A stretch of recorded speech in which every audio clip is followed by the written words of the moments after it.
लोकतांत्रिक व्यवस्था हमारे यहाँ है पार्टी में, और कोई विरासत को लेकर हम लोग आगे नहीं बढ़ रहे। हमारी पार्टी का विचार है और संकल्प के साथ हम पर लोग आगे बढ़ रहे हैं। हाल ही में उन्होंने जीता, मुझे दिया सभी पदाधिकारी का बहुत बहुत धन्यवाद। आप सभी साथीदारों का और मुझे विश्वास है जो भी पार्टी की आवश्यकता है पूरा करेंगे। और हमारी सरकार ने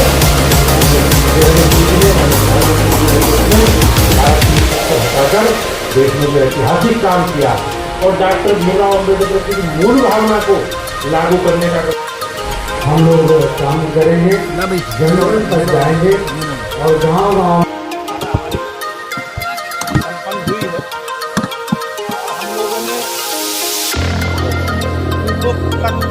समाज के पिछड़े वर्गों को सत्ता अभियान के माध्यम से पहला चरण सत्ता का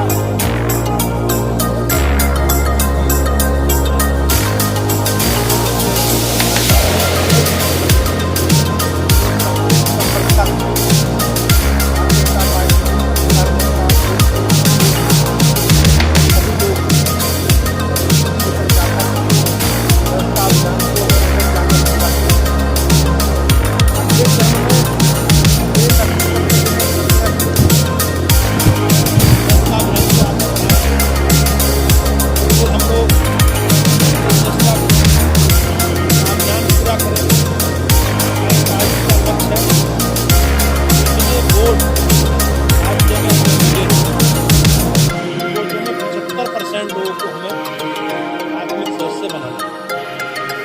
उसके बाद नवंबर माह में हमारे संगठन की प्रक्रिया प्रारंभ होगी। प्रारंभ करके हम लोग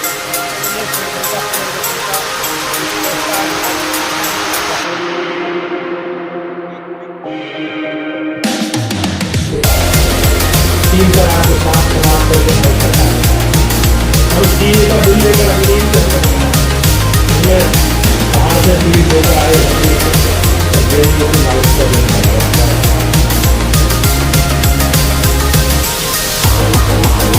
भाई दोनों इन्हीं संकल्प के साथ कमिटमेंट है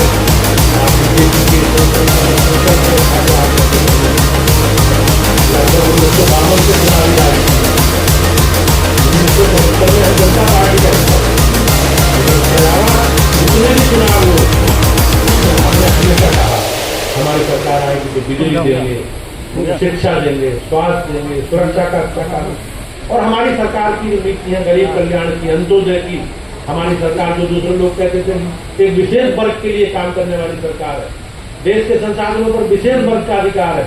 हम लोग हमेशा कहते रहे हमारी सरकार और देश के संसाधनों पर पहला हक गरीबों का है। और माननीय प्रधानमंत्री जी के जो प्राथमिकता में है समाज का वही वर्ग, महिला हो, किसान हो, युवा हो, गरीब हो, उसी प्राथमिकता में भारतीय जनता पार्टी का नेतृत्व करने वाले लोग भी ढूंढे। भाइयों बहनों, यही एक ऐसा दल है इसमें इधर बैठने वाले लोग इधर बैठे और इधर बैठने वाले लोग उधर बैठे। समाजवादी पार्टी 1992 में बनी, अभी मुलायम सिंह जी से चल के अखिलेश जी तक ही पहुंची है। किसी का कोई नंबर नहीं है। चाचा जी ने कुछ कूद फांद करी थी, ठंडे हुए जाके कोई मतलब नहीं, पीछे खड़ा हो करी नहीं करी। जैसे पार्टी ने कुछ नाराजी व्यक्त करी, कुछ नहीं है साहब, कोई मतलब ही नहीं। और ये तय मान लो कि अगली बार जब कोई राष्ट्रीय अध्यक्ष बनेगा, उनका नेता बनेगा, तो अखिलेश जी के बच्चों में से ही कोई बनेगा। किसी तीसरे को संभाला कांग्रेस का आपसे महीने में खो गए। अभी भी मकरजाल हुई है। 1989 से जितने भी चुनाव उत्तर प्रदेश में आज तक हुए, 89, 91, 93, 96, 2002, 7, 12, 19, 24 लगातार कांग्रेस आ गई। और नेता कौन है? जय जयकार किसकी हो रही है? कोई आगे बढ़ने की संभावना ही नहीं किसी की।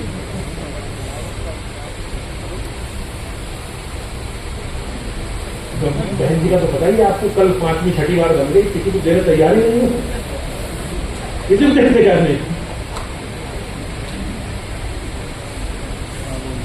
सन 80 से आज तक मुझे गिनती तो नहीं है, लेकिन कम से कम 15 राष्ट्रीय अध्यक्ष,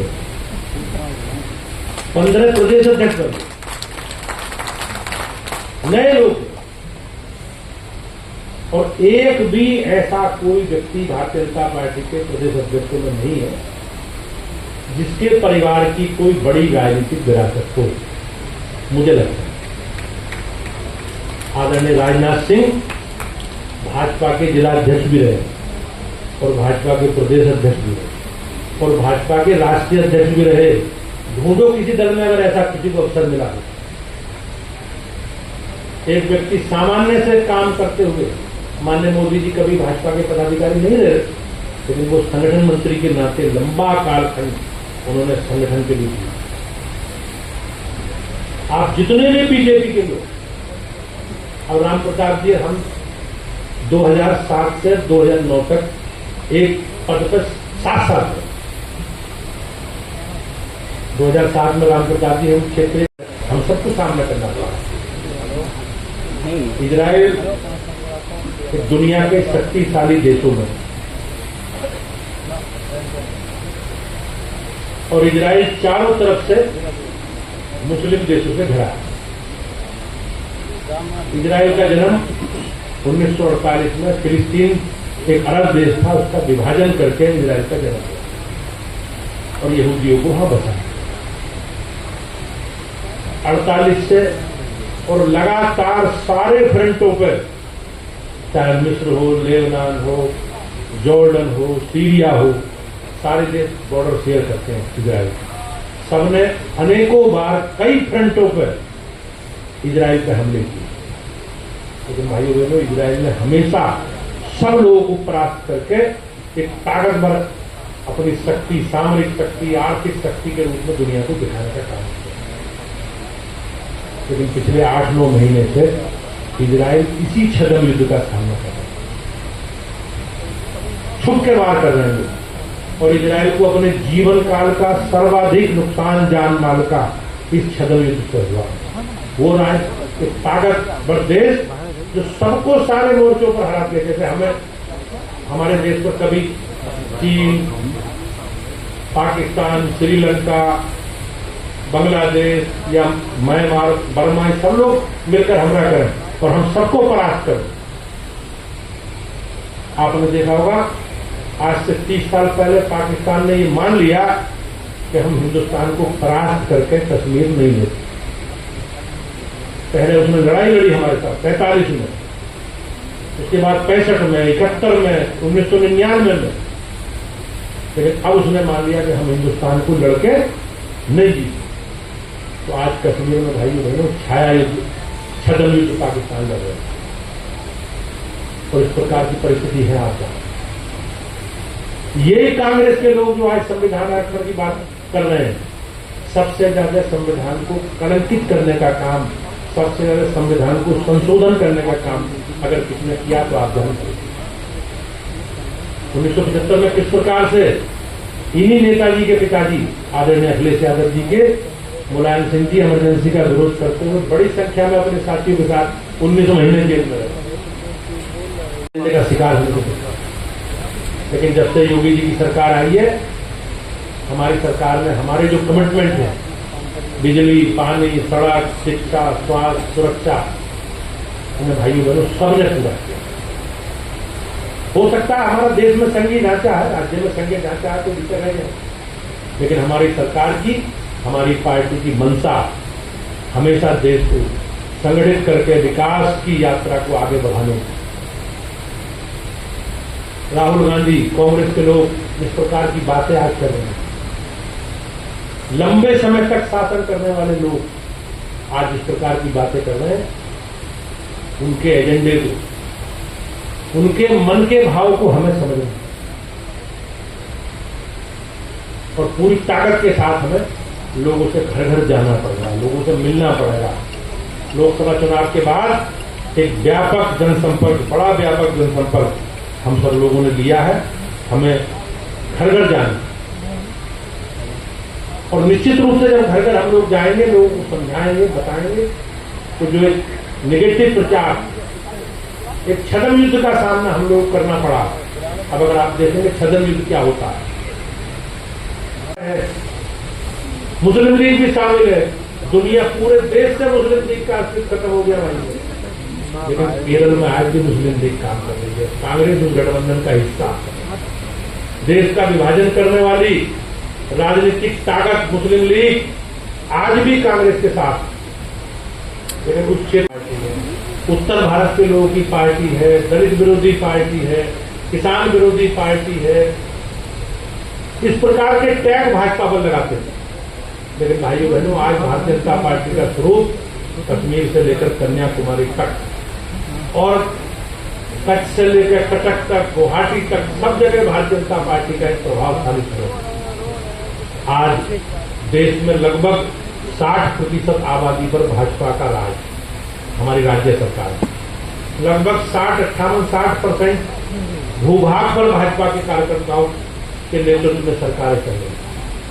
आज सर्वाधिक सांसद देश में हमारे, सर्वाधिक विधायक हमारे, सर्वाधिक राज्यों में सरकारें हमारी, और कहीं अगर सरकार में हम नेतृत्व कर रहे हैं तो कहीं सरकार में हम सहयोगी के नाते हम लोग भूमिका कर रहे हैं। अब अगर आप कश्मीर की बात करेंगे तो कश्मीर की 5 लोकसभा सीटों में से भारतीय जनता पार्टी की 2 लोकसभा की सीटें। आज दक्षिणी भारत में जिस प्रकार से राम प्रताप जी, हमारे कई सीनियर लोगों ने कहा कि समाज को भाषा, क्षेत्र के नाम पर, जाति के नाम पर बांट करके एक विदेशी पैटर्न पर देश की सत्ता का संचालन करने वाले लोग ये मानते थे कि देश में देश समाज की बात करने वाले, सामाजिक समरसता की बात करने वाले, सामाजिक सद्भाव की बात करने वाले लोग दक्षिणी भारत में कैसे काम करेंगे। लेकिन आज दक्षिणी भारत की स्थिति ये है भाइयों बहनों, तो कर्नाटक दक्षिण का प्रवेश द्वार पिछले लगभग 30 वर्षों से लोकसभा में भारतीय जनता पार्टी 70% से अधिक सीटें लगातार जीती। इस बार भी हमारी कुछ सीटें कम हुई है, लेकिन अभी भी 19 सदस्य 28 सीटें लोकसभा के भाजपा के संसद। बीच बीच में हम कभी सरकार से बाहर भी हुए हैं, हम सरकार में भी रहे, सरकार से अलग भी हुए, लेकिन लगातार भारतीय जनता पार्टी। अब तेलंगाना की बात, तो तेलंगाना में इस बार लोकसभा की 17 सीटों में से 8 सीटें भाजपा की। आप तमिलनाडु की बात करें तो तमिलनाडु में नोटा से भी कम वोट थे, जितने वोट नोटा को लोग डाल देते हैं उससे भी भाजपा को वोट कम मिले। लेकिन इस बार हमारी 11 सीटें विधानसभा में जीत गए, लोकसभा में 4 सीटें हम जीत के आए और एनडीए की सरकार बनी है चंद्रबाबू नायडू जी के नेतृत्व में, हम उस सरकार का हिस्सा। आप उड़ीसा को देखो तो पहली बार उड़ीसा ने कमाल कर 21 में से 20 सीटें भाजपा को लोकसभा में, बाबा जगन्नाथ ने आशीर्वाद दिया और पहली बार सरकार बनी है भारतीय जनता पार्टी। आप असम देखो, असम में भाजपा की सरकार, अरुणाचल में भाजपा की सरकार, त्रिपुरा में भाजपा की सरकार है, मणिपुर में भाजपा की सरकार है, नागालैंड में हम सरकार में शामिल हैं, मेघालय में हम सरकार में। तो भाइयों बहनों, आज भारतीय जनता पार्टी का स्वरूप एक मजबूत राजनीतिक ताकत के रूप में देश और दुनिया के सामने है। हमारे जीवन काल का लोकसभा चुनाव में तीसरा सर्वोत्तम प्रदर्शन है। हम सन 80 में भाजपा बने, उससे पहले 62-52 से 77 तक 74 तक हम लोग जनसंघ के रूप में राजनीतिक क्षेत्र में जनता की सेवा के लिए हम लोग नहीं बना रहे तो बैठ जाओ। लेकिन हमारा तीसरा सबसे अच्छा प्रदर्शन और कांग्रेस पार्टी का जो इकोसिस्टम और कांग्रेस के नेता अपने विजेता के रूप में प्रस्तुत कर रहे हैं, उनकी तीसरा सबसे खराब प्रदर्शन है। और समाजवादी पार्टी काम करते देखते खाली दिल्ली में जाते हैं कि साहब 60 सदस्यों की टीम मंडल में बनती है तो 60 में 1/3 महिलाएं बनेंगी, तो 1/3 महिलाएं सदस्य सदस्य है। 90 लोगों की जिले में टीम बनती है, बहुत जिले ऐसे हैं, संकल्प है हमारे नेता का तो भाजपा का स्वरूप सर्वव्यापी हो, सर्वस्पर्शी हो, और उस सर्वव्यापी और सर्वस्पर्शी स्वरूप में सब जगह हमारा काम, हमारे संगठन के काम का सब जगह विस्तार हो, इस प्रकार का प्रयास हम सब लोगों को मिलकर करना चाहिए। भाइयों बहनों, भारतीय जनता पार्टी, जैसे मैंने कहा, हमारा कार्यकर्ता आधारित संगठन है और एक देश के विभाजन के बाद 1951 में एक ऐसी परिस्थिति महसूस की गई कि देश के संचालन के लिए एक राजनीतिक व्यवस्था में जो लोग उस समय काम करते थे, जो विचारधाराएं राजनीतिक दलों की थी, भाइयों बहनों, सब विदित, चाहे वामपंथ हो, चाहे सोशलिस्ट हो, चाहे कांग्रेसी हो, या जितने भी वैचारिक अधिष्ठान राजनीतिक क्षेत्र में देश के काम करते थे, उसमें सब विदित, सबकी विचारधाराएं विदित, सब ऐसे विचार थे जो बाहर से हमारे आए और हमें 44% वोट मिले और इस 44% में मेजोरिटी वोट आप ही लोग। बहनों, हमारा वोट प्रतिशत बहुत तेजी से बढ़ा। मैंने पार्टी के लोगों से कहा कि हर मंडल में 100 सदस्य, सक्रिय सदस्य बनने हैं। हर बूथ पर ग्रामीण मंडल में कम से कम 1 सदस्य बने और हर शहरी मंडल में, हमारा थोड़ा काम ज्यादा है, कार्यकर्ता ज्यादा है और हम लोगों के अधिकांश भी भले ही ग्रामीण पृष्ठभूमि के हों, लेकिन शहरों में हमारे निवास है, तो हम शहरों में प्रयास करें कि एक बूथ पर कम से कम 4-4 सदस्य रहें, पिछड़े वर्गों के लोग भी बने। उसके अलावा उस समाज से आने वाली बहनों को भी सदस्य बनाएं।